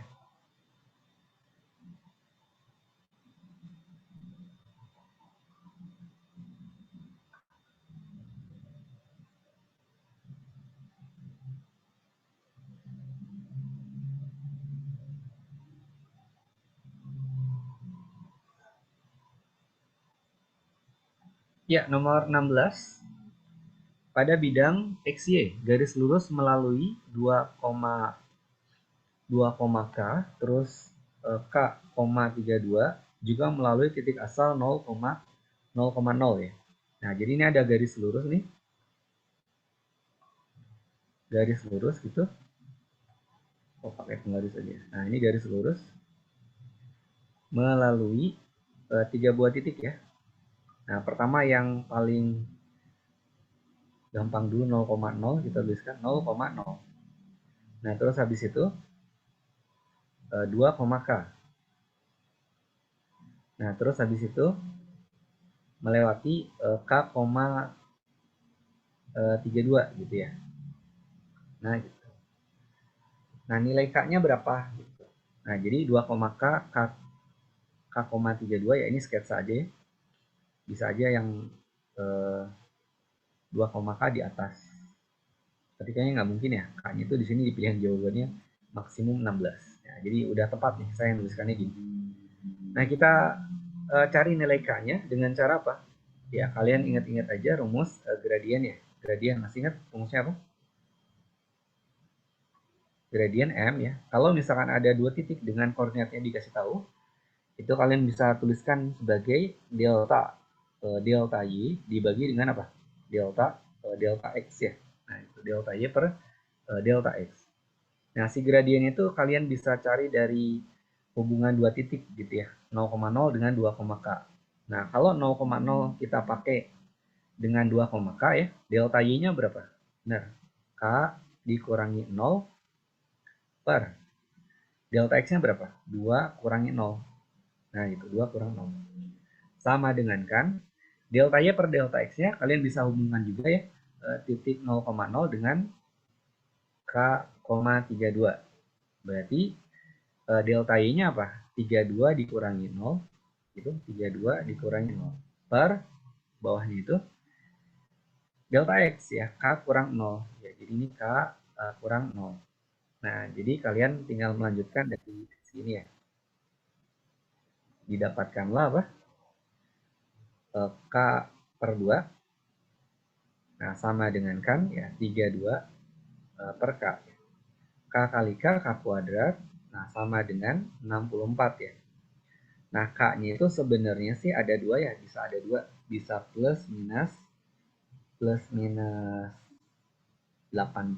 Jadi bisa plus 8, bisa min 8. Nah, di sini yang ada cuman yang plus aja ya. Ya udah, kita pilihkan jawaban di sini D ya. 16D.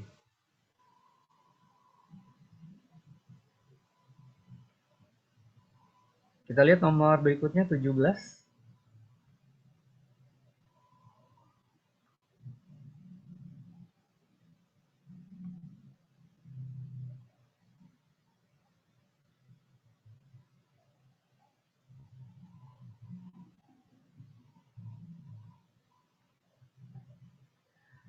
Ya, pada perencanaan pemeliharaan infrastruktur kota, seorang insinyur teknik ya, teknik sipil, memperkirakan mulai dari saat ini jumlah penduduk kota akan turun ya 10% tiap tahun ya.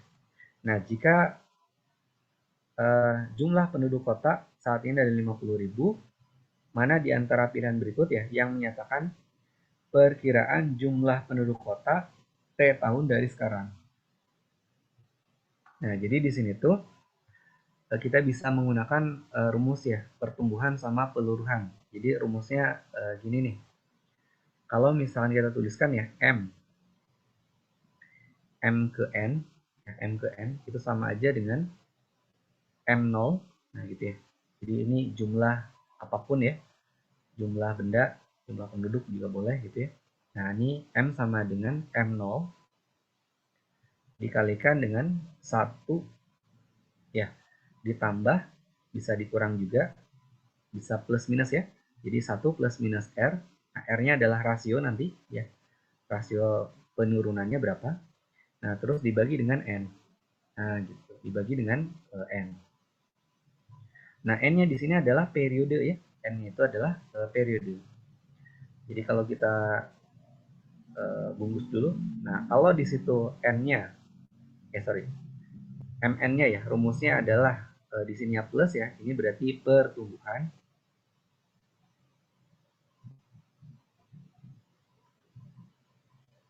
Nah, gitu ya. Jadi semakin meningkat nanti si M ke N itu, semakin besar N, MN-nya juga makin besar.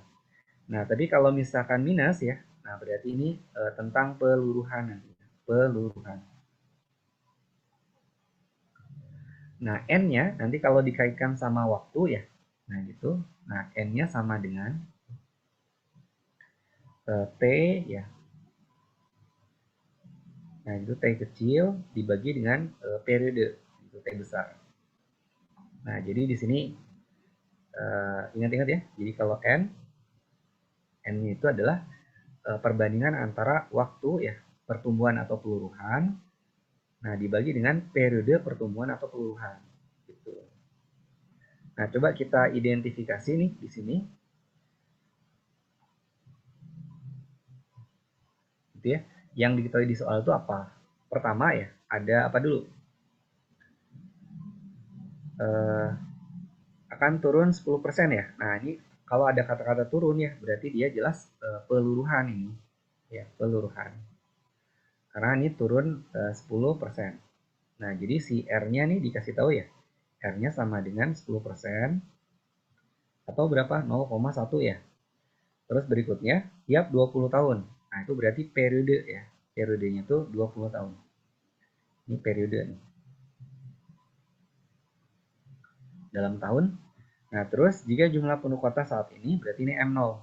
M mula-mula ya. M0, 50.000. Terus, di antara pilihan berikut yang menyatakan perkiraan jumlah penduduk kota T tahun ya, dari sekarang. Jadi kalau MN rumusnya gini. M0, 1 plus minus ya. M0 kali 1 plus minus R pangkat N. Nah, tapi kalau nanti MT gitu, nah berarti nanti gini rumusnya. MT itu sama dengan M0 kali dengan 1 min ya. Nah, gitu. Jadi ini tuh 0,1-nya itu atau 10% itu penurunan ya. Penurunan. Makanya otomatis ini rumusnya yang dipakai itu yang min ya. 1 min R pangkat N. Nah, N itu T kecil per T besar. T kecil waktu peluruhan ya. T besar itu adalah periode peluruhan. M0 berapa M0? 50.000. Nah, kalikan dengan apa? 1 min R. Nah, R-nya itu di situ adalah 0,1 ya. 0,1. Kalikan dengan T kecil per T besar. Nah, T kecil per T besar, T kecilnya, ya kamu bagi dengan T besarnya berapa? 20. Nah, gitu. Ya. Jadi, sampai sini bisa ngerti ya. Jawaban yang tepat di situ adalah, ini kalau disederhanakan 50.000. 1 kurang 0,1 berapa? 0,9 ya. 0,9 T kecil per 20. Nah, gitu ya. Jadi, jelas ya jawabannya adalah di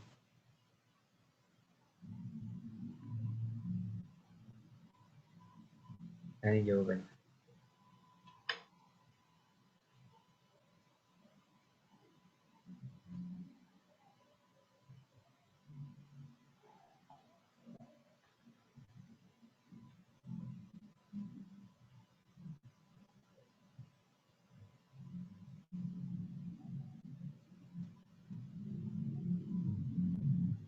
Kita lanjutkan.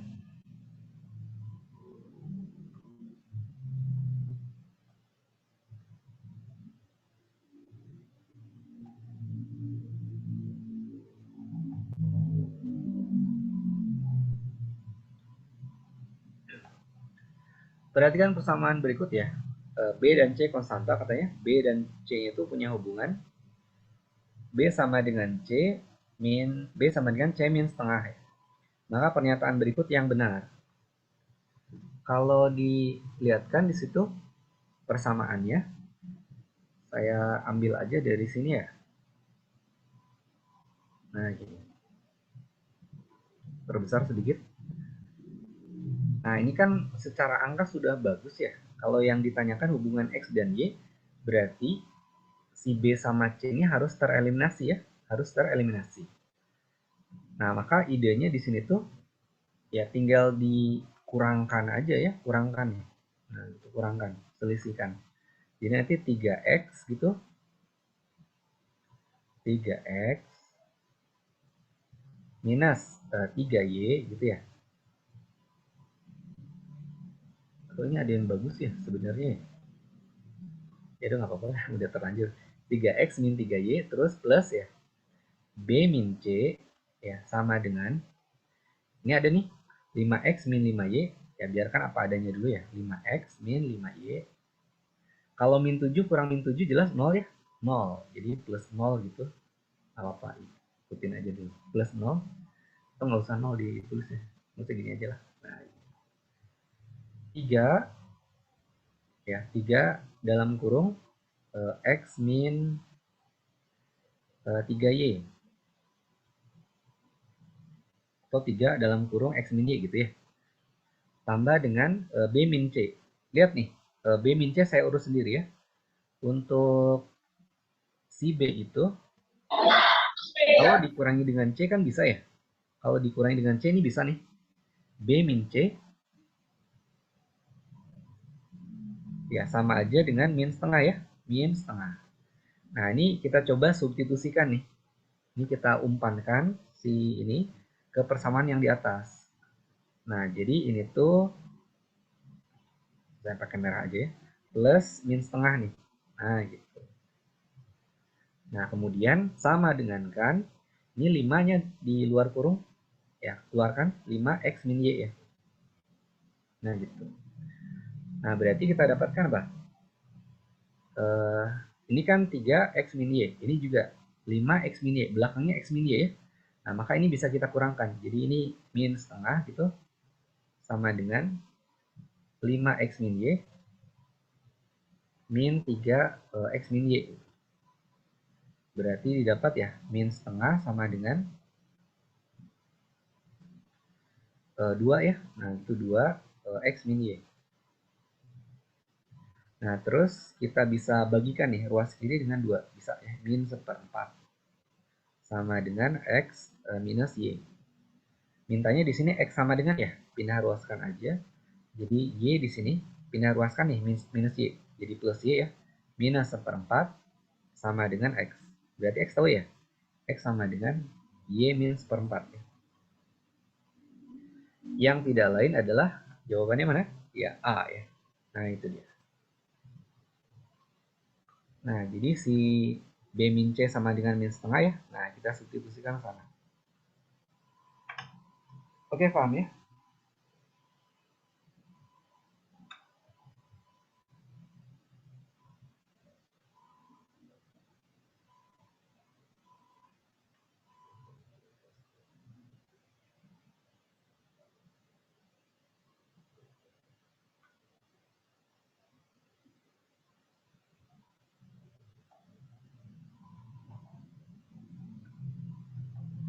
Lihat nomor 19 kali ini.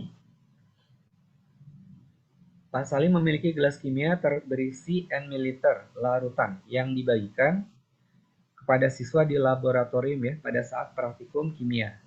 Jika setiap siswa mendapat 3 ml larutan, maka akan tersisa 5 ml dalam gelas kimia. Nah, coba kita terjemahkan ya si kalimat soalnya itu. Mulai dari sini, jika setiap siswa mendapat 3 ml larutan, maka akan tersisa 5 ml dalam gelas kimia. Nah, misalkan aja, ini udah ada ya, militernya itu N.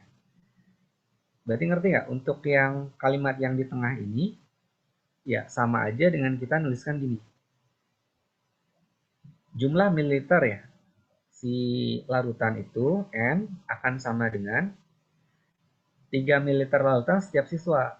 Nah, berarti kalau yang ditanyakan adalah jumlah siswa di kelas ya, sebesar X, jadi ini misalkan dulu aja ya.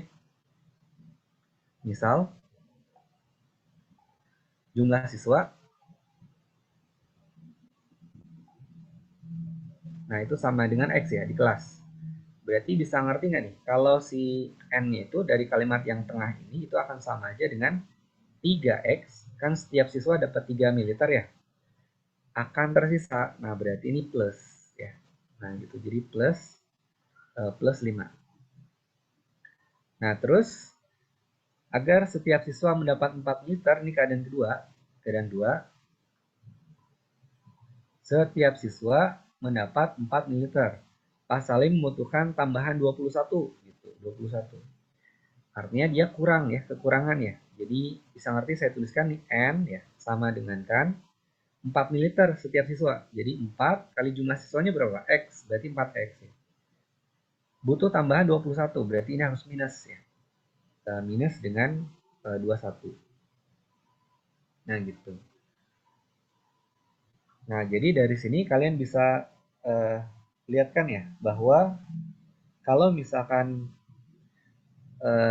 ditanyakan jumlah siswanya, ya tinggal samakan aja kan. Ya, jadi ini tuh samakan aja ya, N sama dengan N. Jadi 3X tambah dengan 5 ya, sama dengan kan 4X minus 21. Jadi pindah-pindah ruas aja, 21 tambah dengan 5 sama dengan 4X minus 3X ya. Berarti 26 ya, sama dengan X ya. Berarti jumlah siswanya itu jelas ya, 26 di situ. Oke, E jawabannya.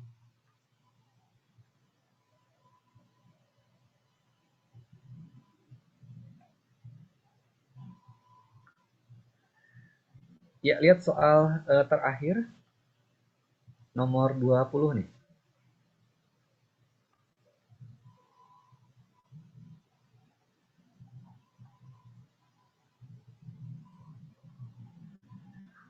Grafin, suatu material baru yang biasa digunakan dalam pembuatan sirkuit terpadu. Ya. Memiliki ukuran sangat tipis ya, sehingga lembaran yang beratnya 1 ons dapat mencakup ya hingga 7 lapangan sepak bola. Ya. Terus jika sebuah lapangan sepak bola memiliki luas sekitar 4/3 hektar. Ya. Jadi ini perhatikan kalimat soal yang ada di sini nih. 1 ons, ya, 1 ons grafin yang tadi tuh dapat mencakup 7 lapangan sepak bola. Nah, gitu. Sebuah lapangan sepak bola dapat memiliki luas 4/3 hektar. Nah, jadi kan gini ya, kita bisa tuliskan 1 ons grafin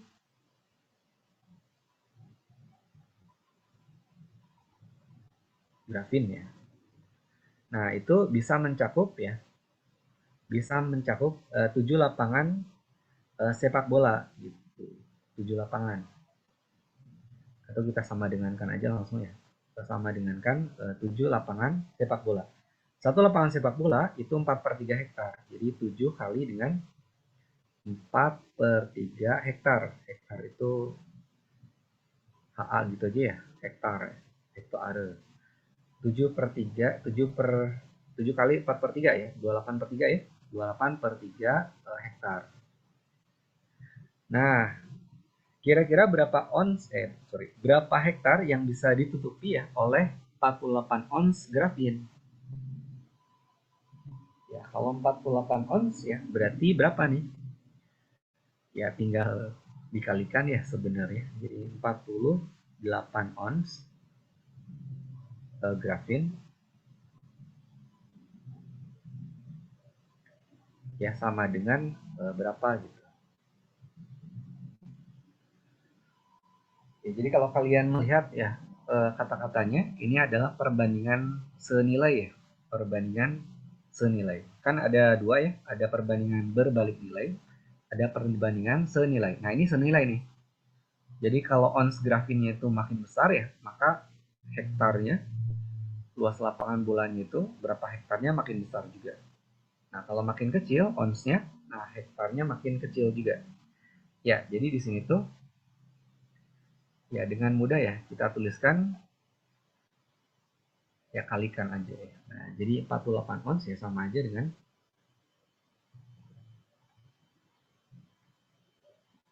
48 ya kali dengan 28/3 ya. 28/3 hektar. Berapa tuh? Ini kalau mau dicoret-coret bisa ya? Si ini nih, coret-coret 8/48 dengan 3. Berapa tuh? 16 ini ya. Jadi tinggal 16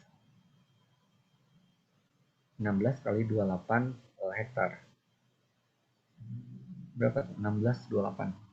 8 kali 6 48 4 12 12 ini 12 juga 24 ya.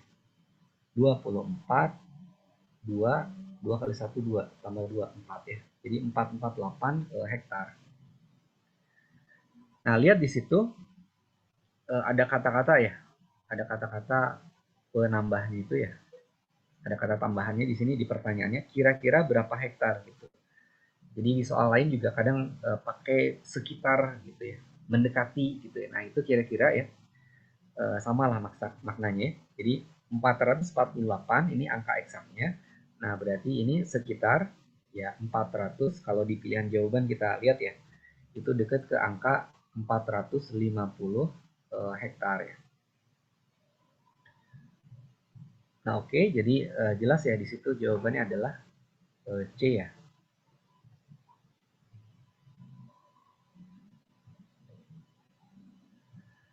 Ya, silakan kalau ada pertanyaan dulu ya.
Nggak ada pertanyaan nih?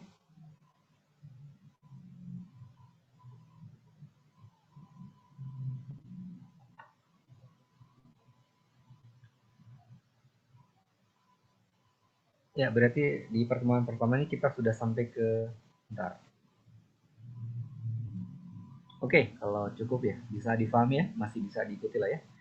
Nah, jadi kalau terakhir sampai sini ya berarti 20 nomor 20 nih di kaji latih pertama ya. Ya karena kita sudah di akhir durasi ya berarti untuk hari ini kita cukupkan sekian ya. Terima kasih buat perhatiannya. Terima kasih, mudah-mudahan bermanfaat ya. Assalamualaikum warahmatullahi wabarakatuh.